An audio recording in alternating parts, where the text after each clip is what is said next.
Welcome my curious friend. Today we are going to study exercise 3.5 का question first करने जा रहे हैं, जो कि है क्लास 10th का। इसमें हमको करना क्या है, तो पहले एक बार क्वेश्चन को रीड करेंगे, उसके बाद हमें पता चल जाएगा। Which of the following pairs of linear equation has a unique solution, no solution or infinitely many solution.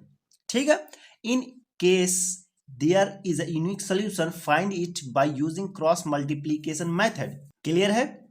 अब यहाँ पे हमको क्या करना है, क्वेश्चन क्या कह रहा है इसको समझना है। लेकिन आपको यहाँ पे सिर्फ एक ही क्वेश्चन दिख रहा है, question 1 x minus 3y minus 3 is equal to 0, उसके बाद 3x minus 9y minus 2 is equal to 0। ठीक है, अब क्या होगा, यहाँ पे एक ही क्वेश्चन नहीं, यहाँ पर मेरे पास बुक है, यहाँ पे 1 2 3 4 पार्ट्स हैं, क्वेश्चन 1 के 4 पार्ट्स हैं। सब में हमको यही बताना है कि हमारा क्या यूनिक सोल्यूशन है या नो सोल्यूशन या इनफाइनाइटली मेनी सोल्यूशन, ये तीनों हमें बताना है। मतलब किसी एक में से कुछ होगा। अगर कह रहा है कि यूनिक सोल्यूशन आ रहा है, अगर आपका आंसर यूनिक सोल्यूशन आ रहा है, तो उस केस में आपको क्या करना है, क्रॉस मल्टीप्लीकेशन मेथड का यूज करके एक्स एंड वाई की वैल्यू आपको निकालनी है। तो चलो आसान है और हम करते हैं। तो यहाँ पे हम कैसे पता लगाएंगे कि यूनिक सोल्यूशन है, नो सोल्यूशन है और इनफाइनाइटली मेनी सोल्यूशन है, बताओ।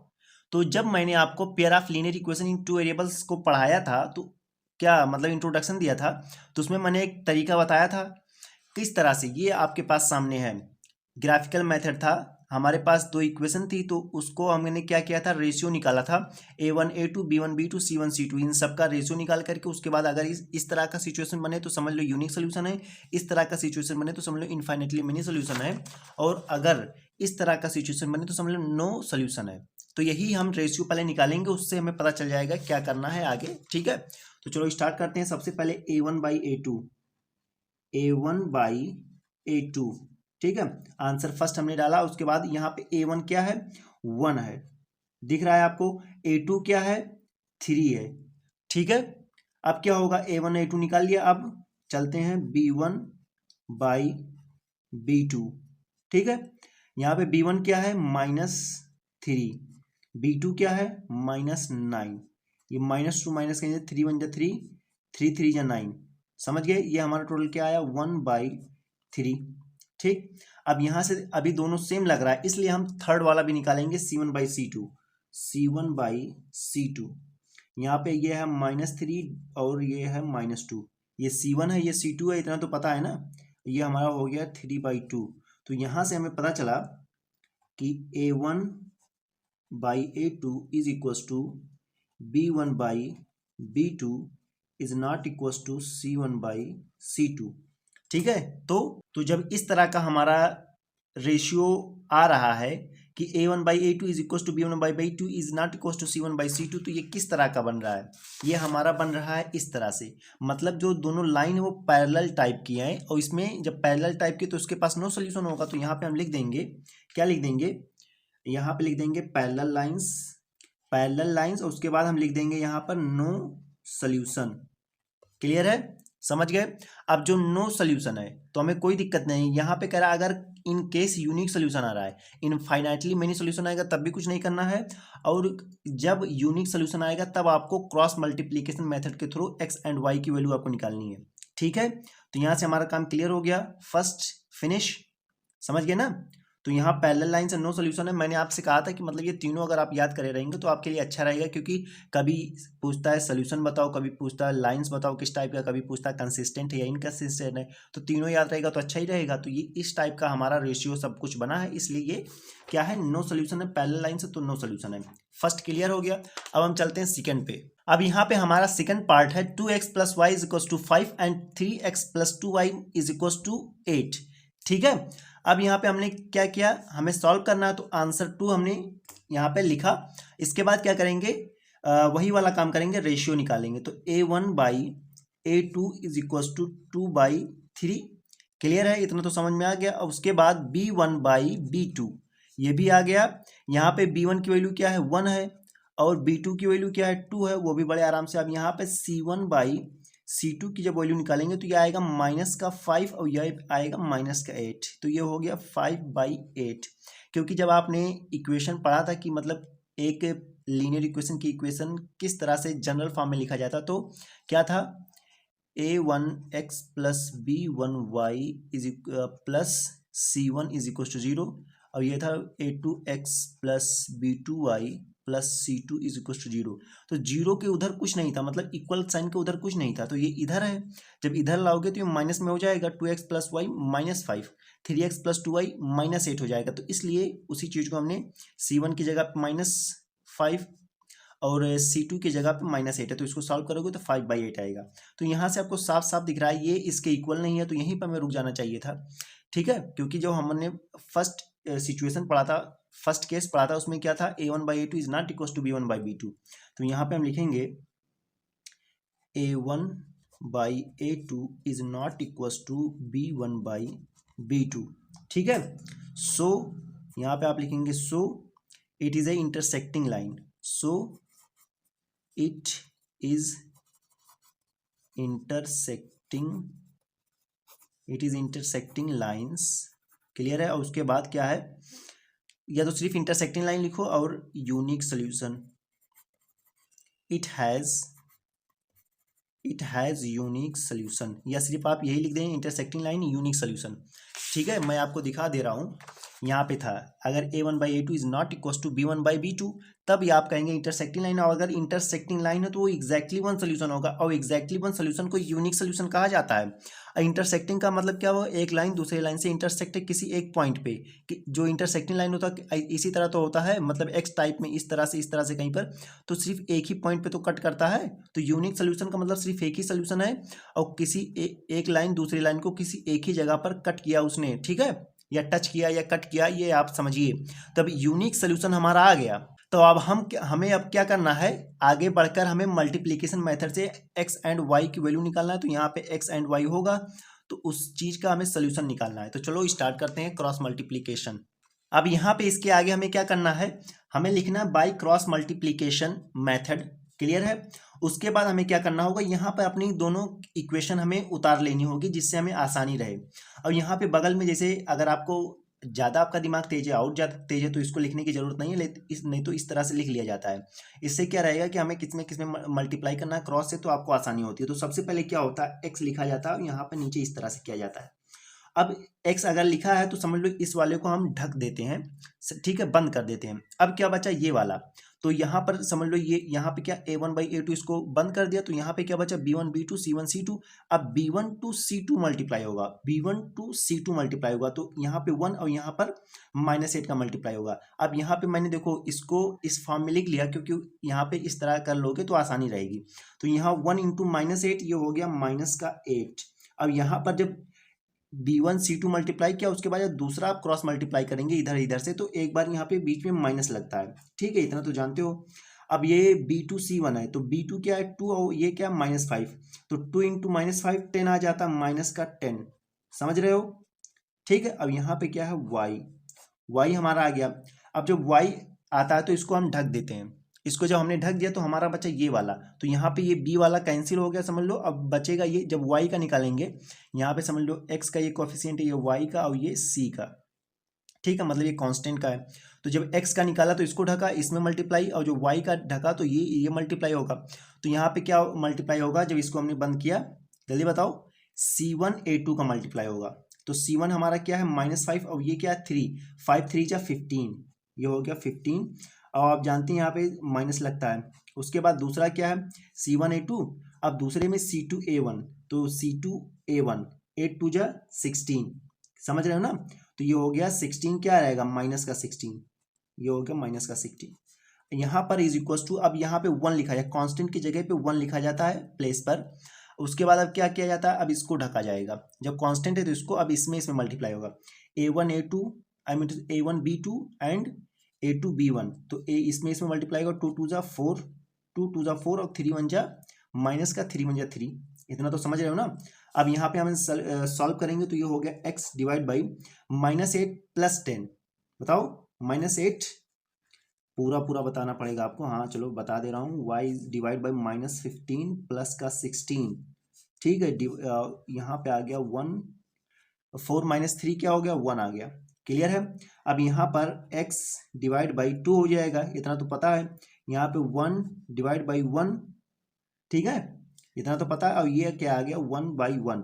अब क्या किया जाता है, इतना तो हमारा काम हो गया। अब इसको एक बार कांस्टेंट से हमें कंपेयर करना होता है और इसको भी एक बार कांस्टेंट से कंपेयर करना होता है। तो जब आप कांस्टेंट से कंपेयर करेंगे तो ये हो गया x/2। मैं डायरेक्ट लिख सकता था लेकिन एक बार कंपेयर कर दूं तो ये 1/1 को 1 ही लिख सकते हो, तो इस तरह से कंपेयर हो गया। तो ये हो गया x = 2, समझ गए ना। ये इसमें मल्टीप्लाई होगा तो 2 1 2 ही तो रहेगा। उसके बाद क्या होता है, y डिवाइड बाई 1 = 1 ही तो जानते हो। तो y की वैल्यू क्या आ गई, 1 आ गई। समझ गए हो, क्लियर है। तो जो हमारा इंटरसेक्टिंग पॉइंट होगा उसका कहाँ पे इंटरसेक्ट करेगा, ग्राफ पर 2,1 पे ग्राफ क्या करेगा, कट करेगा, वो इंटरसेक्टिंग पॉइंट होगा 2,1। ठीक है, ये हो गया हमारा आंसर। ठीक, समझ गए, एक्स एंड वाई की वैल्यू हमें पता चल गई। अब हम चलते हैं अपने थर्ड वाले पार्ट पर। अब यहाँ पे हमारा क्वेश्चन फर्स्ट का थर्ड पार्ट है 3x - 5y - 20 = 0, 6x - 10y - 40 = 0। लेकिन बुक में कैसा है, ये इस तरह से दिया हुआ, ठीक है। तो इसको जब 20 को मैं इधर लाऊंगा और 40 को इधर लाऊंगा तो माइनस में हो जाएगा, क्लियर है। तो यही बताने का था कि आप कंफ्यूज ना होना कि इसमें क्या उसमें क्या है। तो अगर मैं इसको लिखता तो अभी उसको माइनस में कर दिया, ठीक है, तो समझ गए। अब आगे बढ़ते हैं। इसको मैंने माइनस में इसलिए कर दिया क्योंकि हमें और आसानी रहे, कोई दिक्कत वाली बात ना रहे। अब यहाँ पे सबसे पहले क्या करना होगा, हमें unique solution, no solution, infinitely many solution को चेक करना है। तो हमें क्या करना होगा, रेशियो सबका चेक करना होगा। तो a1/a2 = 3/6। तो 3 1 जा 3, 3 2 जा 6, इतना तो जानते हो। तो ये आ गया a1/a2। अब b1/b2 ये क्या होगा आपका, -5 और ये होगा -10। ये हो गया 5 1 जा 5, 5 2 जा 10, ठीक है, इतना तो जानते हो, क्लियर है। अब c1/c2 हम निकालेंगे, c1/c2, c1 अपाना क्या है -20 और ये क्या -40, -2 माइनस कैंसिल, 0 0 2 1 जा 2, 2 2 जा 4, ये भी क्या आ गया 1/2, इतना तो आपको पता है। और जब कब, जब a1/a2 आ जाए, ठीक है, = b1/b2 आ जाए, = c1/c2 आ जाए, ठीक, ये आ गया। उसके बाद आप क्या करेंगे जल्दी बताओ, कुछ तो करोगे। जब इस तरह का आ गया तो क्या होता है कि इनफाइनाइटली मेनी सोल्यूशन, समझ रहे हो ना। कोइंसिडेंट लाइन होती है, कोइंसिडेंट लाइन होती है मतलब एक लाइन दूसरे लाइन के ऊपर ही चल रही है।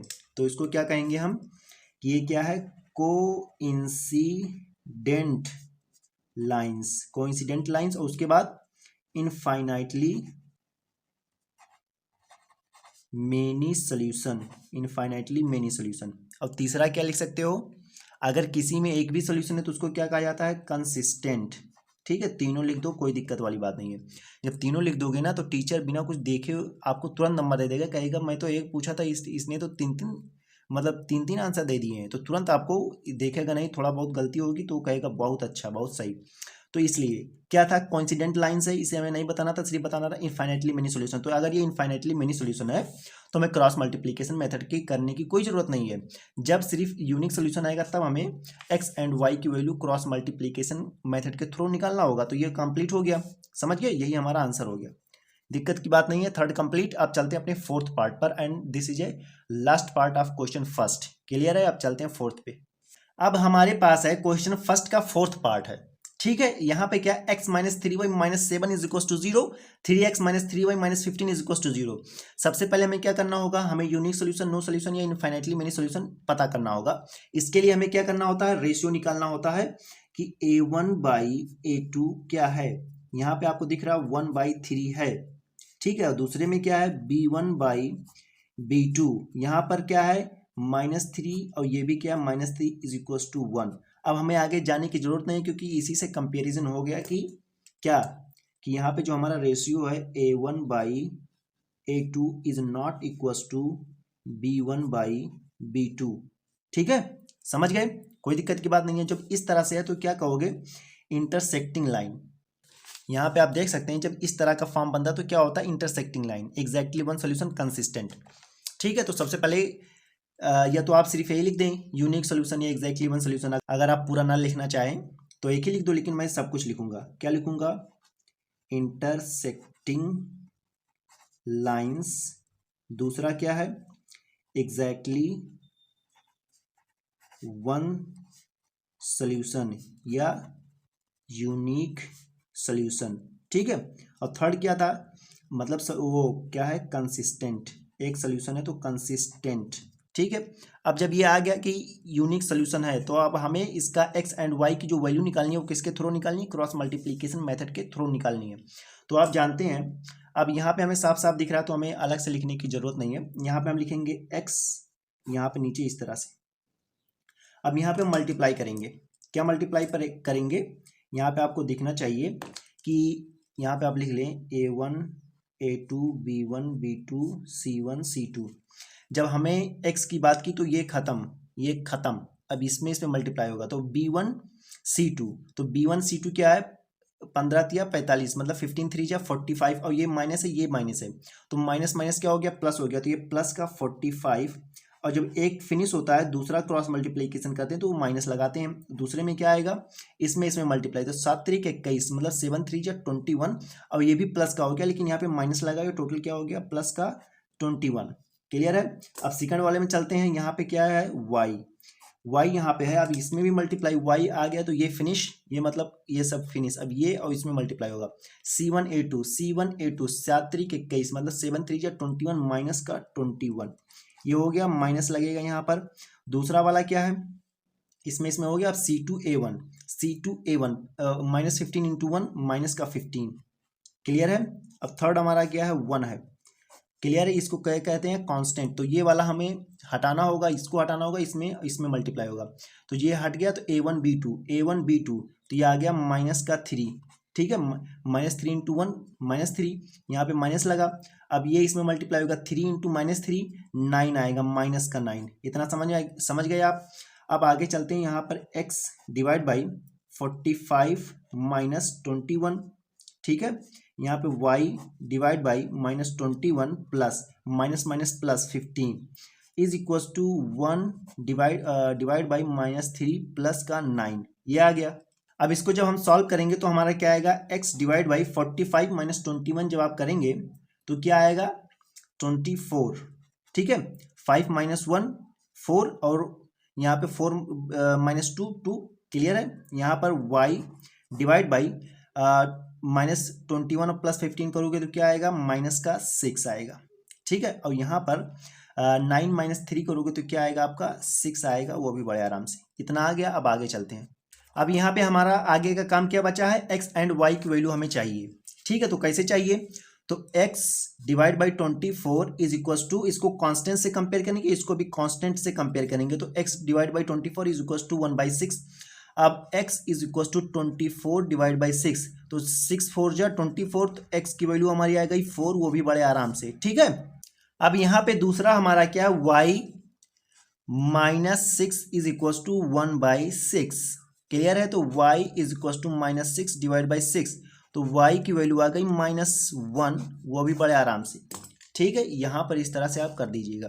तो ये हो गया हमारा आंसर, ये भी हो गया हमारा आंसर। तो x की वैल्यू 4 और y की वैल्यू -1, एग्जैक्टली वन सोल्यूशन है, मतलब ये भी इस तरह का है, इंटरसेक्टिंग लाइन है। तो वहाँ पर जो x एंड y की वैल्यू क्या होगी, 4, -1 होगी, ठीक है। ये हो गया हमारा आंसर। इस तरह से भी आप दिखा देंगे तो और जो टीचर होगा उसके ऊपर, और मतलब क्या कहते हैं, उसके ऊपर और सीरियस वो हो जाएगा कि लड़के को बहुत अच्छे से आता है, ठीक है। तो ये हमारा 4th पार्ट था, जो कि लास्ट पार्ट था। तो मैंने आपको बहुत ही अच्छे से 1 to 4 पार्ट्स क्वेश्चन फर्स्ट का बताया है। तो वीडियो आपको कैसी लगी कमेंट्स में बताएं, आंसर को मैंने किस तरह से डिलीवर किया आपके सामने उसको भी बताएं। तो वीडियो आपको कैसी लगी कमेंट्स में बताएं। वीडियो को लाइक शेयर और चैनल को सब्सक्राइब करें। Thank you for watching this video.